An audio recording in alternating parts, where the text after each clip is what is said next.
President Donald Trump on Thursday appeared conflicted about whether to launch strikes on Syria amid growing concerns that a U.S. attack could inadvertently kill Russian military forces on the ground, risking a conflict with Moscow.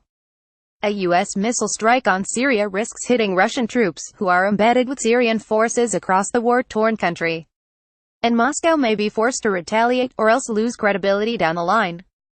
Obviously the U.S. won't target Russian troops deliberately, said Shibli Telhami, a Middle East expert at the University of Maryland in the Brookings Institution. But they're infused with Syrian military, and even with a warning, it's not impossible that some of them will be hit. Telhami said, Russia has created a situation where their credibility is on the line. The warnings have been very strong. Telhami said, Trump has sent mixed messages about his plans for an attack on Syria, which the Pentagon is considering after Syrian President Bashar al-Assad allegedly used chemical weapons to attack the city of Douma. Russia vows to shoot down any and all missiles fired at Syria. Get ready, Russia, because they will be coming, Trump wrote over Twitter on Wednesday. Yet on Thursday morning, Trump appeared to walk that back. Never said when an attack on Syria would take place.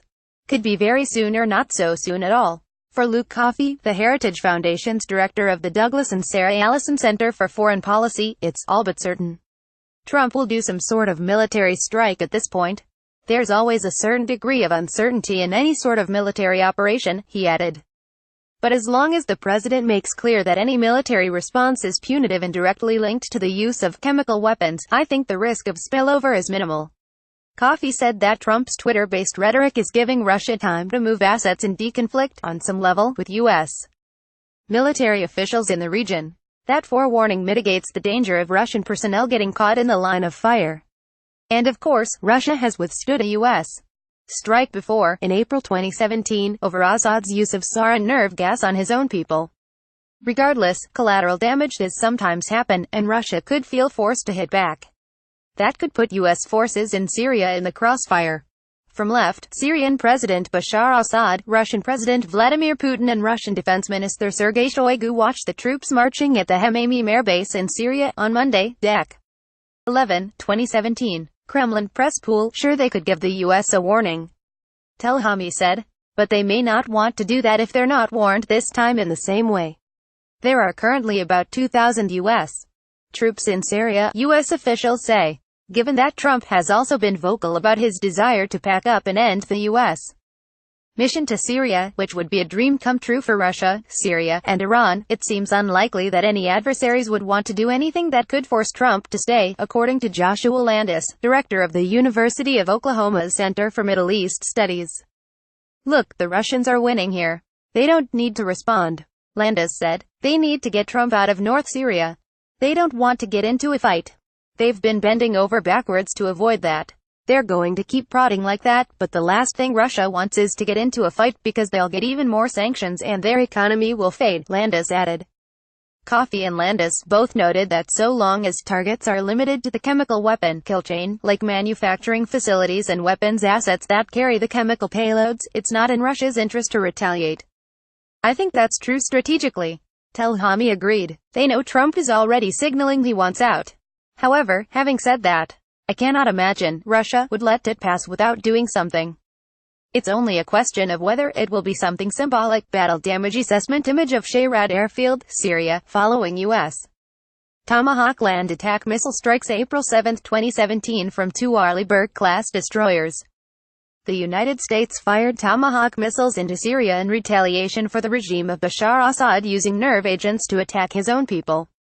DoD. So far, U.S. presidents have been content with enforcing the norm of not using chemical weapons, but have refused to knock Assad out of power. That's unlikely to change now, according to Landis. These deterrent strikes have been used by both Obama and Trump to show we are willing to act on Syria, but within a very narrow bandwidth, Landis said. This has caused massive confusion among the Syrian opposition, Israel, and all the Arab actors in the Middle East because they want the United States to fix the Syria problem for them. Landis said. They get their hopes up. And then they're going to be badly let down. But will deterrence work against Assad, a man who seems to flaunt international laws and norms? It depends how you would define a successful deterrence. Coffey said. Assad never using chemical weapons again, I don't think we can stop Last time we struck and he didn't use chemical weapons for almost a year. I would define that as a success. Coffee said, I think we need to be realistic about this. As long as Putin and Iran want to keep Assad in power, he will remain in power. In this Sept. 6, 2016, file photo, provided by the Syrian anti-government activist group Aleppo Media Center, AMC, shows medical staff treating a man suffering from breathing difficulties inside a hospital in Aleppo, Syria, after a chemical attack. Aleppo Media Center via AP. Although Trump's statements may sound like he wants to push Assad out, Landis said Assad is unlikely to go anywhere.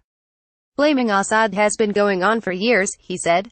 And further, Trump's Twitter tirades against Putin and Assad play well domestically at a time when many think he is too soft on Russia. This is showmanship of the kind we should be used to. Trump's getting a lot of publicity, Landis said.